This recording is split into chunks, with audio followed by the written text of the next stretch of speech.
Maya Harrison walked confidently through the forest with her 6 Vorlaxian prisoners.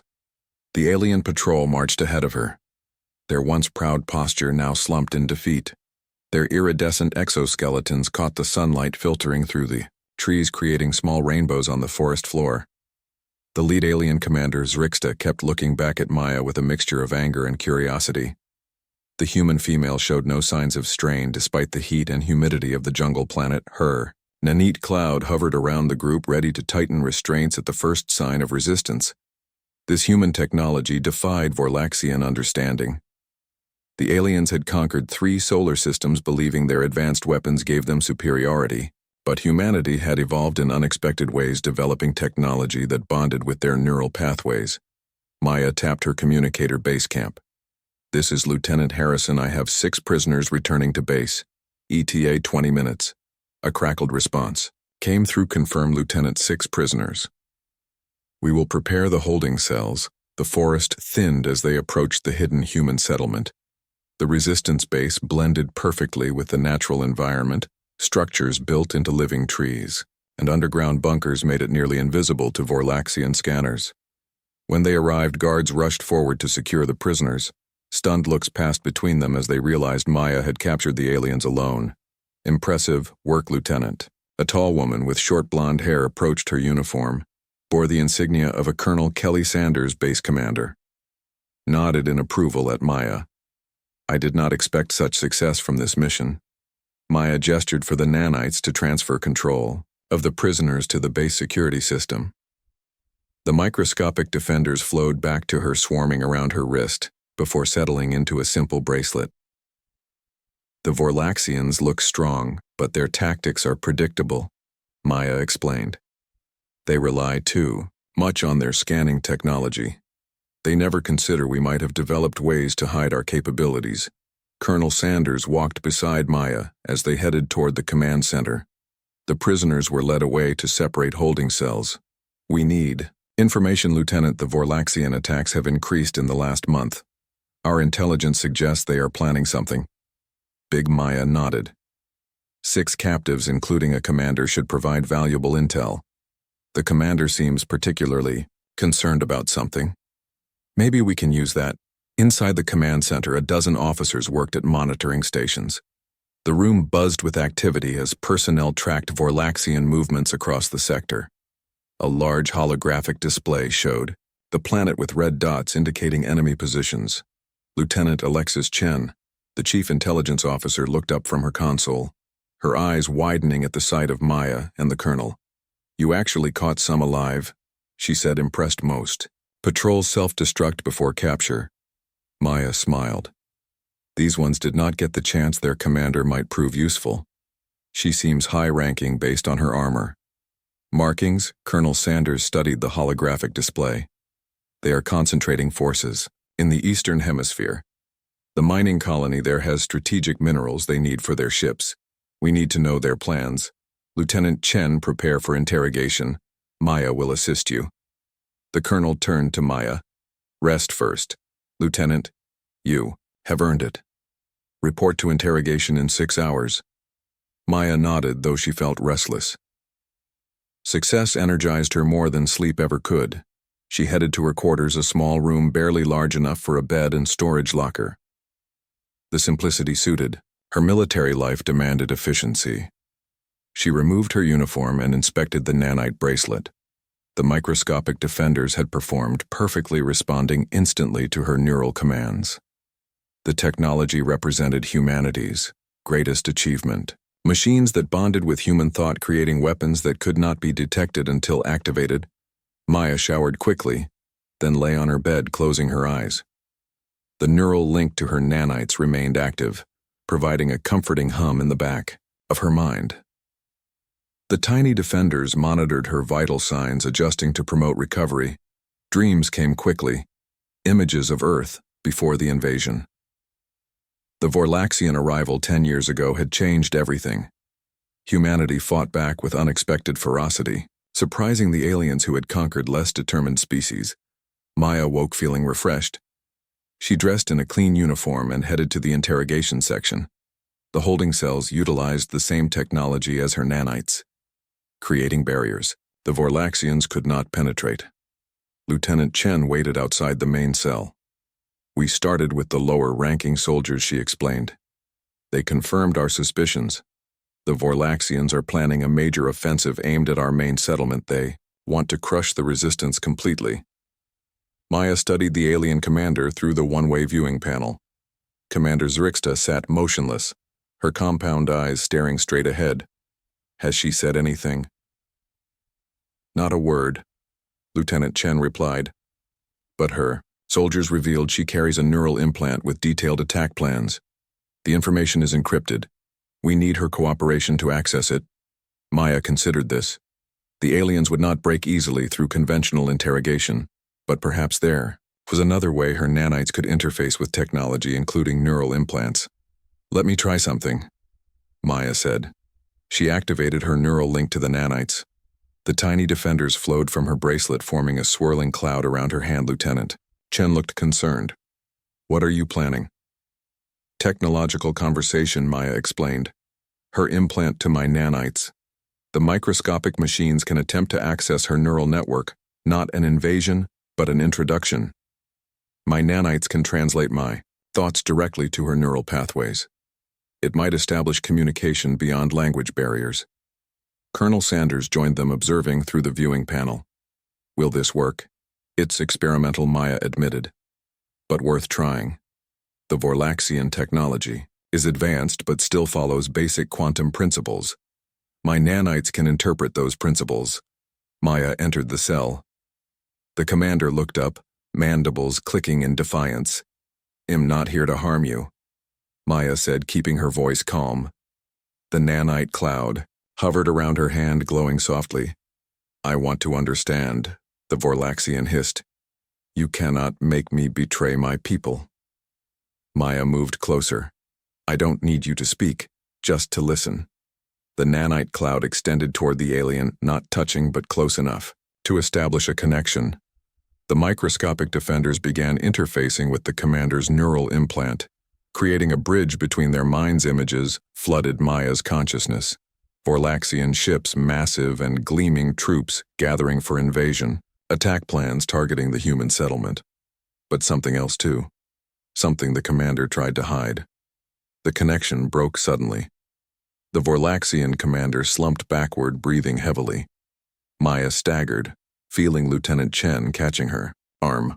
What happened? Colonel Sanders demanded. Did you learn anything? Maya nodded, trying to organize the flood of information. They are planning an attack in 3 days, a full invasion force. But Maya hesitated. There is something else, something the commander fears more than us. What? Lieutenant Chen asked. Maya looked at the alien commander with new understanding. Their own people.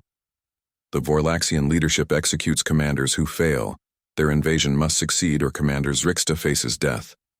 She fears failure more than capture. Colonel Sanders frowned. Can we use this? Maya nodded slowly. The commander values survival. We can offer her protection in exchange for detailed information. Not just about the attack, but about Vorlaxian weaknesses, their command structure, their technology. Maya approached the alien again. Commander Zrixta, I know what awaits you if your mission fails. I can offer an alternative.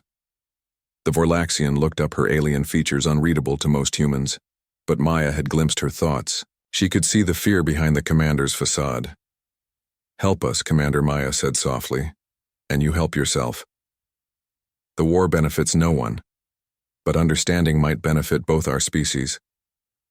For a long moment the alien was silent, then almost imperceptibly, she nodded. The command center buzzed with activity as Maya and Colonel Sanders reviewed the intelligence gathered from Commander Zrixta. The holographic display showed Vorlaxian fleet positions surrounding the colony planet. The commander provided more than we expected, Colonel Sanders said, studying the tactical display. Her neural implant contained complete invasion plans. Their main force will arrive in 2 days, not 3. She tried to mislead us initially. Maya nodded, watching the simulation of the coming attack. The aliens planned to strike from 3 directions, simultaneously overwhelming the human defenses before they could organize resistance. But now they had inside information, a chance to prepare. Lieutenant Chen joined them carrying a datapad. The Vorlaxian commander also revealed something interesting about their technology. She said, "Their ships use a crystalline navigation system vulnerable to specific resonance frequencies. If disrupted, it would temporarily disable their engines." Colonel Sanders looked up sharply. "That could give us the advantage we need. If we can disable their ships as they enter the atmosphere, we might stand a chance." Maya studied the technical specifications. The nanites could be programmed to emit the exact frequency needed, but we would need to get them close enough to the Vorlaxian fleet. A small team could deploy them using the stealth shuttles.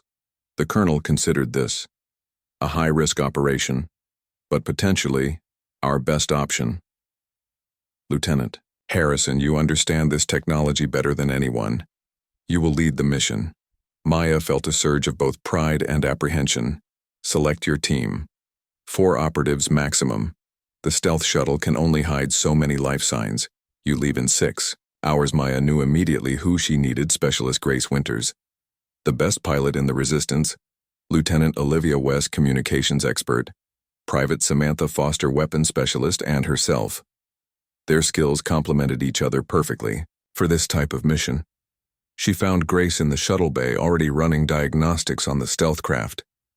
The pilot looked up as Maya approached her, dark hair pulled back in a practical ponytail. "How soon do we leave?" she asked. Maya smiled. Grace always seemed to know when a mission was coming. 6 hours. The Vorlaxians are planning a major offensive. We need to disable their navigation systems before they enter the atmosphere." Grace nodded, running her hand along the shuttle's sleek black hull. "This baby can get us there." The experimental craft used similar technology to Maya's nanites, absorbing scanner waves rather than reflecting them, making it nearly invisible to Vorlaxian detection systems. Olivia and Samantha joined them moments later. Both already equipped for the mission, Olivia carried specialized communication equipment, while Samantha checked her weapons. "The plan is simple," Maya explained. "We approach the Vorlaxian fleet using the stealth shuttle, deploy the nanites to disrupt their navigation systems, then return to base before they realize what happened." Olivia frowned. "How close do we need to get?" "Within half a kilometer of their command ship," Maya replied. "My nanites can spread from there, interfacing with their systems." "Half a kilometer," Grace whistled. "That is cutting it close, Lieutenant. Even with stealth technology, they might detect us at that range." "We have no choice," Maya said. "The fleet arrives in 2 days. If we do not stop them, the colony falls. All our families, all we have fought to protect." The team fell silent, absorbing the gravity of the situation. They all had people they were fighting for. Grace had lost her parents in the initial invasion, but her younger sister still lived in the colony. Olivia had a husband, and young daughter Samantha fought for the memory of her hometown destroyed in the early days of the war. Maya had no family left, but she fought for humanity itself, for the right of her species to exist without alien domination. The Vorlaxians saw humans as resources, not as equals. That could not stand. 6 hours passed quickly. The team prepared the shuttle, loading essential equipment, checking systems, running final diagnostics. Colonel Sanders met them at the launch bay. "This mission is critical to our survival," she said, her expression grave. "But do not take unnecessary risks. If you are discovered, abort. Return with whatever information you can gather." Maya nodded, understanding the unspoken message. The mission was important, but so were their lives. The Resistance could not afford to lose skilled operatives. The shuttle hummed to life as Grace initiated the launch sequence. The craft rose silently from the bay, then accelerated through the atmosphere. Its outer hull absorbed all radar and scanner waves, making it virtually undetectable. The journey to the Vorlaxian fleet would take 3 hours. Maya used the time to fine-tune her nanites, programming them with the specific resonance frequency that would disrupt the alien navigation systems. The microscopic defenders swirled around her fingers, responding to her neural commands. Olivia monitored Vorlaxian communications, translating the alien language patterns. "They are coordinating final approach vectors," she reported their lead. "Ships will enter the atmosphere in approximately 4 hours. That gives us a small window. Samantha noted, checking her weapons one final time. If anything goes wrong, we will succeed, Maya said with quiet confidence. The nanites have never failed me. They will not start now. Grace navigated the shuttle through the darkness of space. The view screen showed the Vorlaxian fleet in the distance. Massive ships dark against the stars. Their design reflected the aliens themselves, all hard angles and iridescent. Surfaces beautiful but deadly. The fleet is in formation, Grace reported. 3 hours until atmospheric entry. We need to approach from below their sensor grid. Maya moved to the front of the shuttle, watching as Grace maneuvered them beneath the alien armada. The command ship loomed above them, a gigantic structure bristling with weapons and scanner arrays. Half a kilometer, Grace whispered as she brought the shuttle to a stop. This is as close as I dare. The alien sensor grid becomes too dense. Beyond this point, Maya nodded. It is close enough. She activated her neural link to the nanites. The microscopic defenders flowed from her bracelet, forming a swirling cloud in the shuttles. Small cabin, Olivia watched in fascination as the nanites gathered. Around the airlocks, ready. When you are, Lieutenant, Maya directed the nanites with her thoughts. The tiny machines understood their mission. Disrupt the crystalline navigation systems of the Vorlaxian ships long enough to give the human resistance an advantage. The airlock cycled open briefly. The nanite cloud shot into space, moving with purpose toward the alien command ship. The microscopic defenders accelerated, adjusting their formation to avoid detection. On the shuttle's view screen, they watched. As the nanites disappeared against the dark hull of the Vorlaxian vessel, the tiny machines would infiltrate through maintenance ports and ventilation systems, seeking out the navigation control center. Maya maintained her neural connection, monitoring. The nanites progressed through their sensory inputs.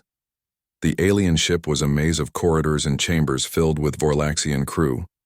But the nanites moved unseen, following energy signatures that led to the navigation systems. We have increased communications. Traffic, Olivia reported. They suspect something. Grace tensed her hands, hovering over the controls. Ready to get us out of here fast? Not yet? Maya said, her eyes closed as she concentrated on the nanite connection. They are almost in position. The nanites located the navigation center, a chamber filled with glowing crystals. Each pulsed with energy, guiding the massive fleet in its approach to the human colony. The microscopic defenders positioned themselves around the crystals, waiting for Maya's command now. Maya whispered. The nanites activated simultaneously, emitting the specific resonance frequency that disrupted the crystalline structure. The navigation system faltered, crystals flickering as their energy patterns destabilized. On the shuttle's view screen, the Vorlaxian ships began to drift, their perfect formation breaking apart as navigation failed. That's our cue, Grace said, accelerating the shuttle away from the fleet. Multiple alarms on Vorlaxian channels. Olivia reported.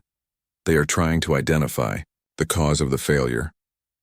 Samantha grinned, watching the alien ships drift into each other. The confusion would buy valuable time for the colony to prepare its defenses.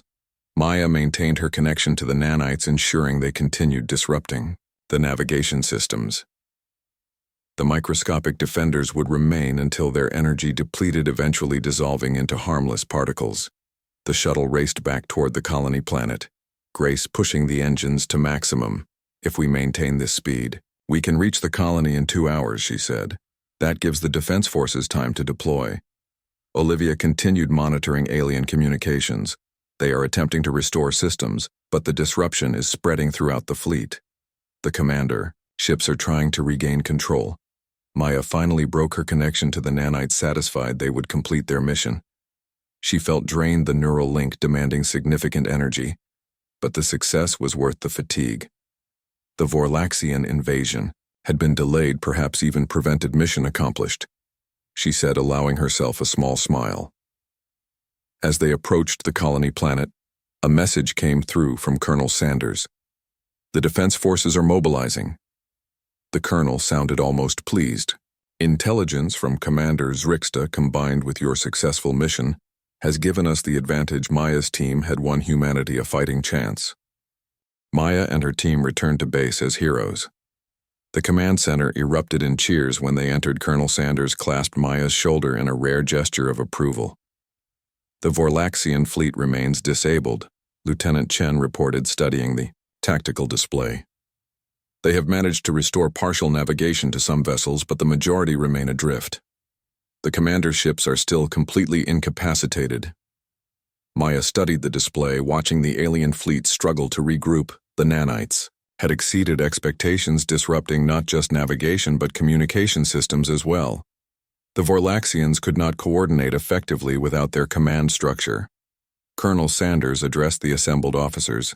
This gives us a window of opportunity, approximately 24 hours before they can reorganize. She pointed to the tactical display. We need to strike while they are vulnerable. A daring plan formed in Maya's mind. We could capture their command ship, she suggested. The nanites are already inside their systems. I could lead a team to board the vessel, take control of their bridge. With their command ship under our control, the rest of the fleet would be directionless. The colonel considered this proposal. The risk is enormous, but the potential advantage. She nodded decisively.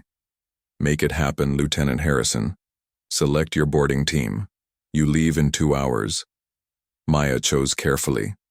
Lieutenant Olivia West would come again for communications. Private Samantha Foster for weapons support.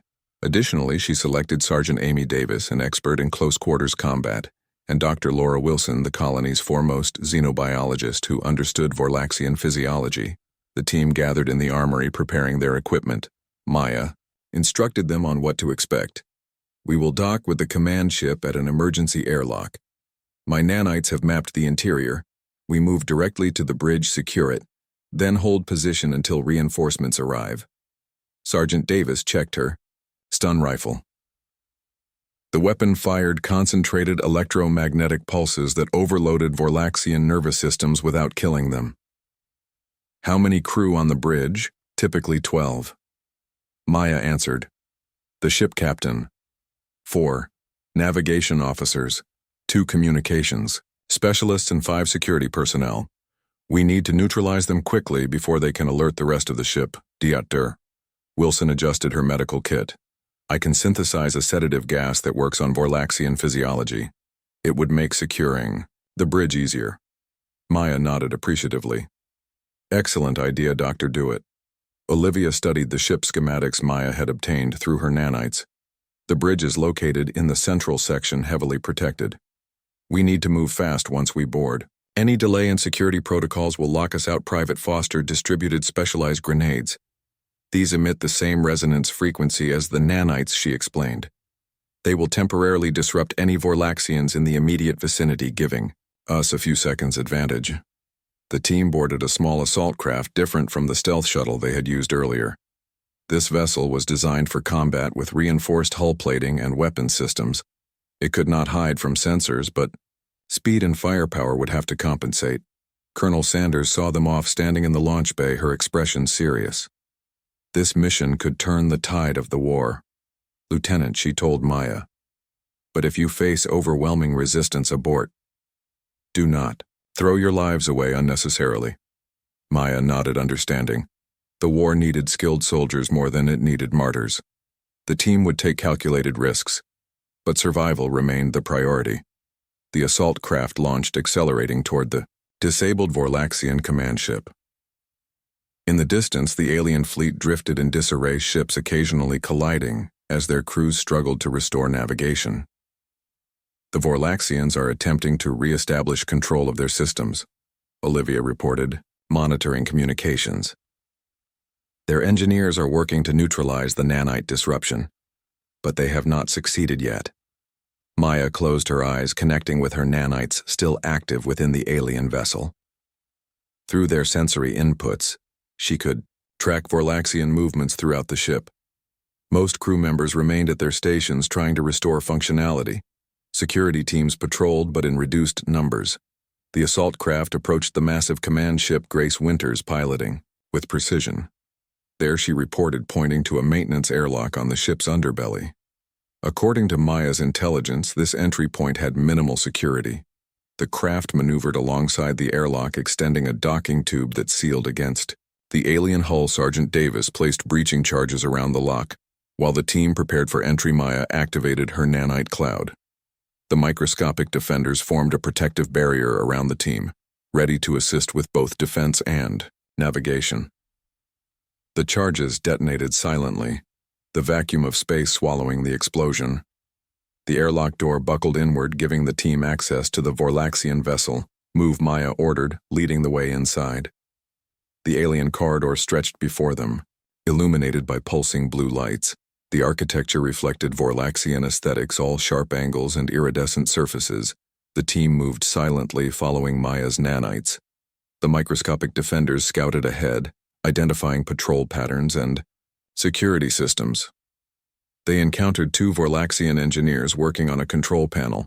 Private Foster neutralized them with stun rounds before they could raise an alarm. Dr. Wilson checked the aliens with her medical scanner.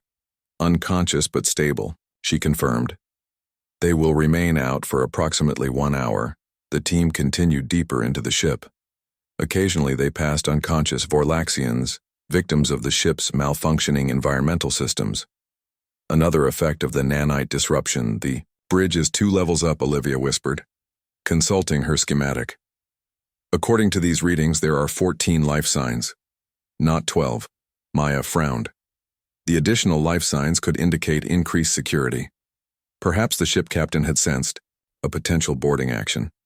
The team reached a transport tube similar to an elevator, but utilizing gravitational fields rather than mechanical systems. The nanites disabled the security protocols, allowing them to use it without alerting ship systems. The tube deposited them in a corridor just outside the bridge. 2 Vorlaxian guards stood at attention beside the main doors. Their iridescent armor gleamed in the blue lighting, their compound eyes scanning constantly for threats. Sergeant Davis moved forward, silently positioning herself for a clear shot. She fired 2 quick stun rounds, dropping both guards before they could react. Dr. Wilson moved to the fallen aliens, checking their condition. "These 2 will remain unconscious longer than the engineers." She noted higher nervous system complexity. She removed a small canister from her kit. "The sedative gas is ready." Maya nodded to Private Foster, who placed shaped charges around the bridge door. The team donned protective masks as Dr. Wilson prepared to release the gas. The charges detonated with minimal noise. The bridge door collapsed inward. Dr. Wilson tossed the canister through the opening. The sedative gas deployed, filling the bridge with colorless vapor. The team waited 30 seconds, then entered, weapons ready. The bridge was larger than expected, a circular chamber filled with control stations and holographic displays. The Vorlaxian crew lay unconscious at their posts. Overcome by the sedative, Maya scanned the room, counting 12 Vorlaxian officers, but no sign of the additional life forms detected earlier. "Where are the other 2? She wondered. A movement caught her attention. A hidden door at the rear of the bridge slid open.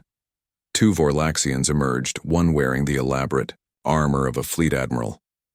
The other Maya recognized immediately, Commander Zrixta. The Vorlaxian who had been their prisoner now stood beside her admiral, her posture indicating subservience rather than captivity. Maya raised her weapon. "Did you escape?" The commander chittered, her mandibles moving in patterns that indicated amusement. "I was never truly your prisoner. The capture was arranged. The intelligence I provided was planned."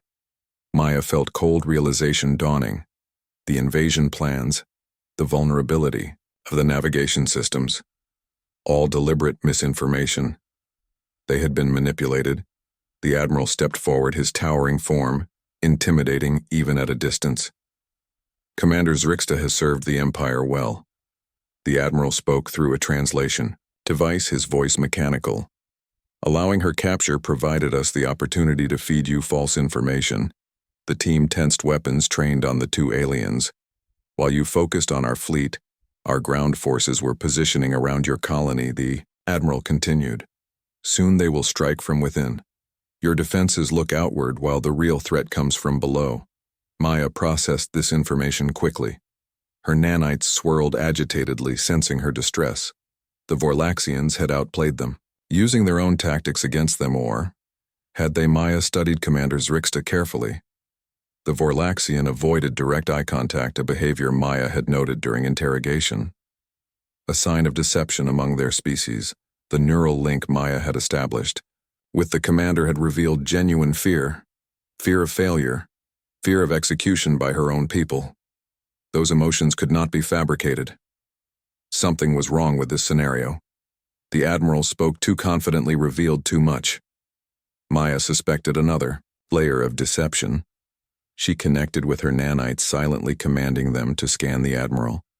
The microscopic defenders analyzed his biological patterns, comparing them to known Vorlaxian signatures. The readings confirmed her suspicion. The Admiral was not who he appeared to be.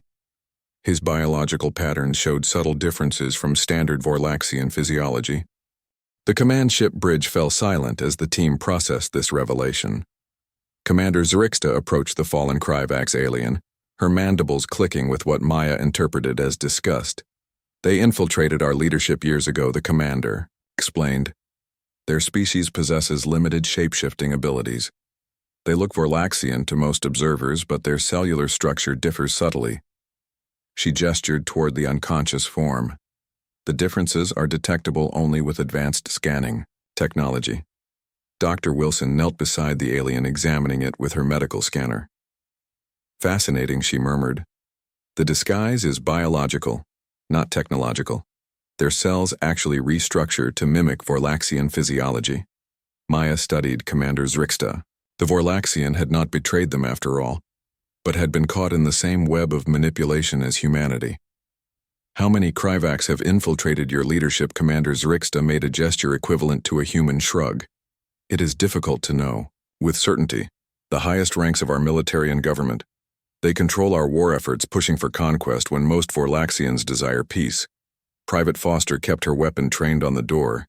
This changes everything, she said, but we still have a mission to complete. We need to secure this ship, Maya nodded, refocusing on their immediate objective. Olivia, take the communication station. See if you can send a message to our base. Samantha, secure the entrance. Make sure no one interrupts. Us, Dr. Wilson, continue studying our Kryvax friend. Any information could be valuable. Commander Zrixta moved to a control panel. Her long fingers danced across the alien interface. The ship is mine by right of succession, she said, with the Admiral revealed. As an imposter, command falls to me. The ship systems responded to her authority displays, changing from emergency status to standard operation. She looked at Maya. My crew will follow me, not the Kryvax imposter. But we must act quickly before other ships discover what has happened. Maya made a decision that could change the course of the war. Commander, do you stand with us against the Kryvax? The Vorlaxian straightened to her full impressive height.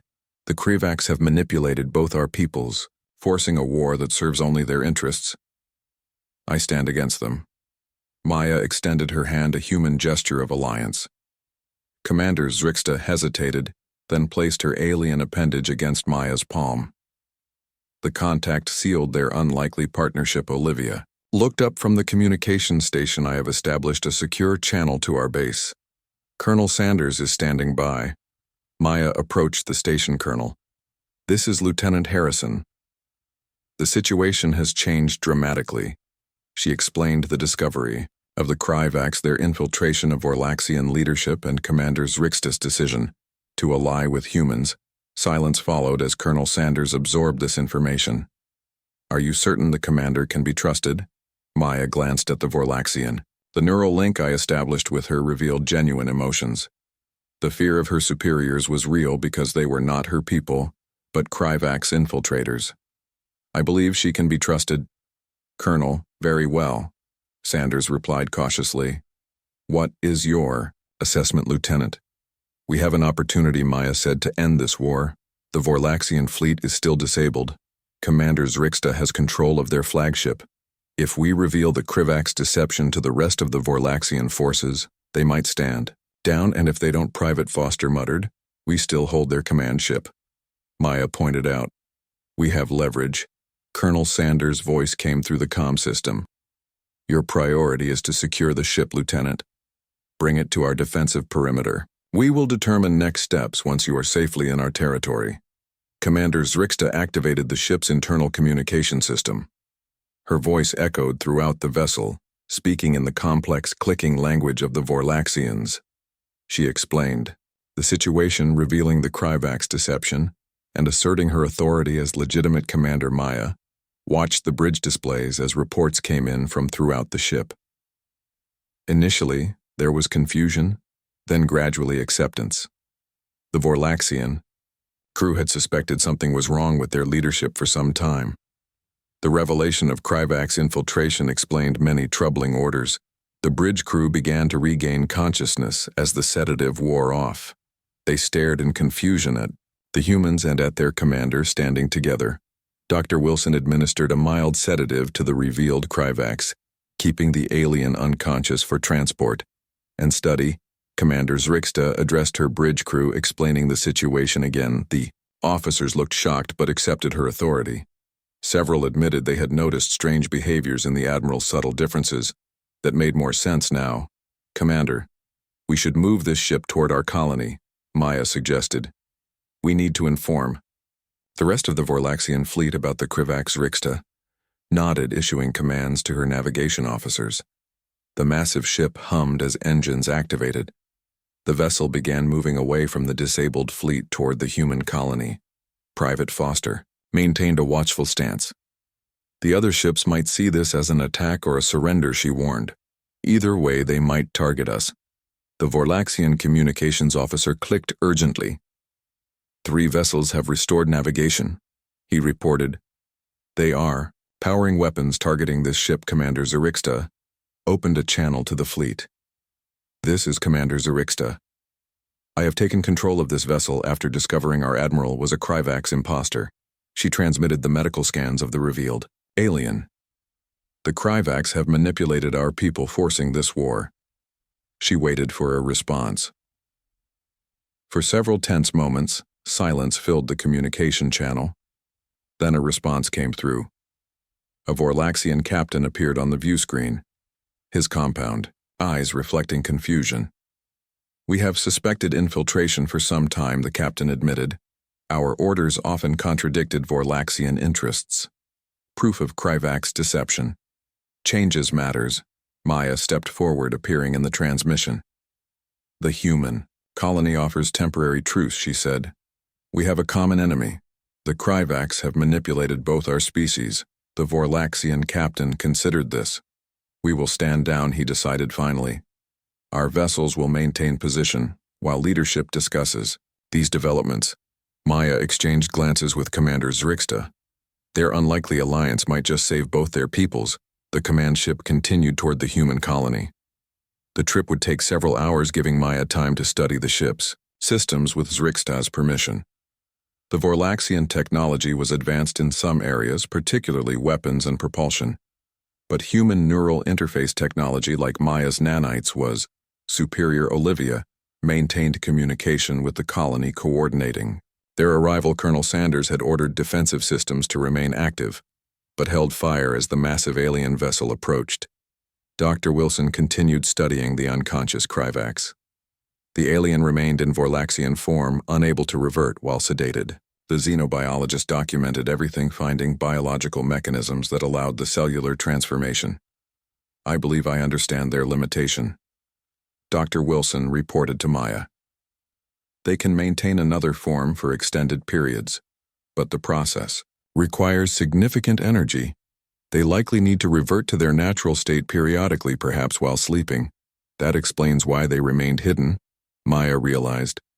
They could not maintain the disguise constantly. They needed private quarters, isolated from observation. Private Foster examined the Vorlaxian weapons technology with professional interest. Their energy weapons operated on principles similar to human designs, but with greater efficiency. The sergeant tested a captured rifle, finding its balance awkward for human anatomy, but its power impressive. Commander Zrixta joined Maya on the observation deck. The transparent viewport showed stars sliding past as the ship moved toward the colony. The Vorlaxian seemed troubled her. Normally rigid posture slumped slightly. "My people were deceived," she said. "Many lives lost because of Kryvax manipulation." She turned to Maya, fixing her with all four compound eyes. Do you believe peace is possible between our species? Now Maya considered the question carefully. A week ago, she would have thought peace impossible. The Vorlaxians were the enemy determined to conquer humanity. But perspective had changed. The true enemy had been revealed. Peace requires trust, she answered. And trust begins with understanding. Perhaps this crisis gives both our peoples the opportunity to understand each other. Commander Zrixta made a gesture Maya had not seen before, the Vorlaxians' equivalent of agreement. The ship approached the colony planet Human Defense. Platforms tracked their arrival, weapons powered but not targeting. The massive vessel dwarfed the colonial installations, a reminder of how close humanity had come to destruction. Colonel Sanders waited in the main hangar as Maya and Commander Zrixta disembarked. The rest of the team followed along with the sedated Kryvax carefully secured for transport to research facilities. The colonel studied the Vorlaxian commander with wary respect. The evidence you provided has been analyzed, Commander, she said. It confirms Lieutenant Harrison's report. The Kryvax cellular structure differs from true Vorlaxian physiology. Commander Zrixta clicked her mandibles. We have been pawns in their game. Colonel, just as your people have been, my fleet awaits my orders. They will stand down if peace is offered. Colonel Sanders nodded slowly. A temporary truce has been approved by colonial leadership. We have much to discuss. Commander, the Kryvax threat affects both our species. Maya watched this historic moment with quiet satisfaction. Two species that had been bitter enemies now faced a common threat. The Kryvax had manipulated both, pushing them into a war that served only Kryvax interests. 2 weeks passed since the revelation of the Kryvax deception. The human colony buzzed with activity as Vorlaxian representatives arrived for peace negotiations. Commander Zrixta led her people's delegation, working alongside Colonel Sanders to establish terms for cooperation against their common enemy. Maya stood at the observation window watching Vorlaxian ships in peaceful formation around the colony. The sight still seemed surreal after years of war. The massive vessels no longer represented threat, but potential alliance. Lieutenant Chen approached carrying data files. The Kryvax prisoner has revealed significant information, she reported. We have identified 27 infiltrators in Vorlaxian leadership, and possibly 3 in our own colonial government. Maya frowned. The Kryvax influence reached further than they had initially suspected. How did they remain undetected for so long? According to our prisoner, they have been observing both species for decades. Lieutenant Chen explained. They waited for the right moment to trigger conflict. Their shape-shifting ability, though limited, gave them enough advantage to infiltrate key positions, and their motivation. Maya asked resources. Primarily, the Kryvax homeworld is dying, depleted of critical minerals. Their species needs new territory. They hoped our war would weaken both sides, allowing them to emerge as saviors, offering technology and assistance while actually securing control. Maya studied the data files. The Kryvax strategy was elegant in its simplicity. Manipulate two powerful species into destroying each other, then claim the remains. She could almost admire their patience, if not for the devastating consequences. Dr. Wilson joined them, carrying her research notes. The Kryvax biology is fascinating, she said. Their cellular structure allows limited transformation, enough to mimic another species in appearance and basic function, but with limitations. The disguise requires tremendous energy, and they must revert to their natural form periodically. What is their natural form? Maya asked curiously. Dr. Wilson displayed an image on her tablet. The Kryvax in their true form resembled tall, thin humanoids with translucent skin, revealing shadowy organs beneath their faces. Lacked distinct features, just indentations where eyes and mouth would be on a human. Nothing about them appeared threatening, which perhaps explained their reliance on deception. Lieutenant West is waiting for you in the command center. Lieutenant Chen said Colonel Sanders has called a strategy meeting. Maya nodded, following Lieutenant Chen through the colony corridors. The hallways bustled with humans and Vorlaxians working together. The initial distrust had given way to cautious cooperation, as both species recognized the greater threat. The command center had been expanded to accommodate Vorlaxian physiology. Wider doorways, higher ceilings, specialized seating. The aliens' towering forms moved among humans, creating an unlikely picture of cooperation. Colonel Sanders stood beside Commander Zrixta, both studying a holographic display of known Kryvax movements. The colonel looked up as Maya entered. Lieutenant Harrison, "Join us. We have new developments." Maya approached the display, noting unfamiliar star systems highlighted in red. "The Kryvax homeworld?" she asked. Commander Zrixta clicked her mandibles. "This system here," she indicated a planet orbiting a dying star. "We have identified their origin point, based on intelligence from the captured infiltrator, combined with our own records of unusual activities. Their fleet is substantial." Colonel Sanders added, "Though smaller than either Vorlaxian or human forces. They rely on stealth and manipulation, rather than direct confrontation." Maya studied the display. "They have orchestrated conflicts between multiple species, not just humans and Vorlaxians. The pattern extended across several star systems. Always the same approach: infiltrate leadership positions, create artificial conflict, then exploit the aftermath." Lieutenant West joined them, carrying communication transcripts. "The Kryvax have gone silent since we exposed their infiltrators," she reported. "No transmissions detected to or from their suspected territory. They know we've discovered them." Commander Zrixta said, "They will change tactics." The commander had become a respected ally, her insights into Vorlaxian culture helping humans understand their former enemies. Colonel Sanders activated a new display, showing defensive positions around the colony and neighboring systems. "Our combined fleets have established a perimeter," she explained. "But the Kryvax strength lies in infiltration, not direct assault. We need a more effective detection method." Maya thought about the neural link she had established with Commander Zrixta. The connection had revealed truth beyond words, beyond deception. My nanites detected differences in Commander Zrixta's emotional patterns, she said. "The Kryvax may mimic physical appearance, but they cannot replicate the emotional responses of the species." "They imitate." Dr. Wilson nodded excitedly. "That's it. The Kryvax cellular structure differs from both human and Vorlaxian. Their neurotransmitters function differently, affecting how they process and express emotions. A detection system based on neurological responses," Colonel Sanders mused. "That could identify infiltrators regardless of their physical disguise." Maya activated her nanite cloud. The microscopic defenders swirled around her hand, responding to her thoughts. The nanites could be programmed to detect the subtle differences in Kryvax neurobiology, creating a scanner that would identify infiltrators without invasive procedures. "I can modify the nanites to create a detection field." She said it would register anyone with Kryvax neurological patterns. The technology could be deployed at key locations throughout both human and Vorlaxian territories. Commander Zrixta clicked thoughtfully. A preemptive security measure rather than reactive defense. The Vorlaxian nodded in approval. "My people will assist in deployment." Colonel Sanders studied Maya with newfound respect.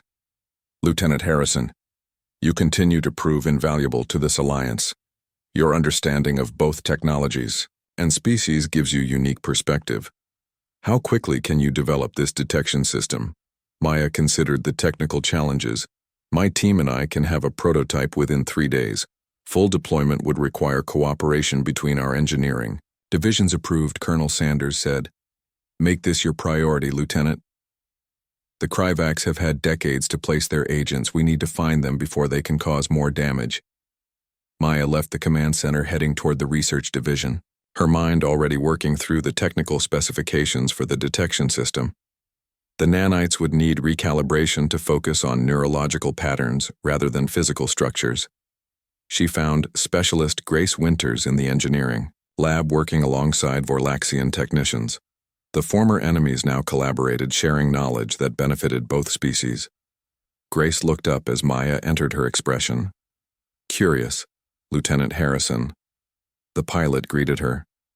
"The Vorlaxians have been showing me their propulsion technology. It's decades ahead of ours in some aspects." Though they seem equally impressed by our neural interface systems, Maya smiled. The war had prevented this exchange of knowledge. Both species had developed different technological paths, each with unique advantages. We need to develop a detection system for Kryvax infiltrators, she explained. Based on nanite technology. Grace nodded, already understanding the implications. We could modify the resonance scanners to work with your nanites, create a field that identifies neurological anomalies. The pilot turned to the Vorlaxian engineers, explaining the concept. The aliens clicked excitedly, recognizing the potential. Over the next 3 days, Maya barely slept. Work consumed her attention. The detection system represented not just security but the foundation of trust between humans and Vorlaxians. Both species needed assurance that those they spoke with were not Kryvax infiltrators. Dr. Wilson provided neurological profiles of the captured Kryvax, allowing Maya to program her nanites to recognize the specific patterns.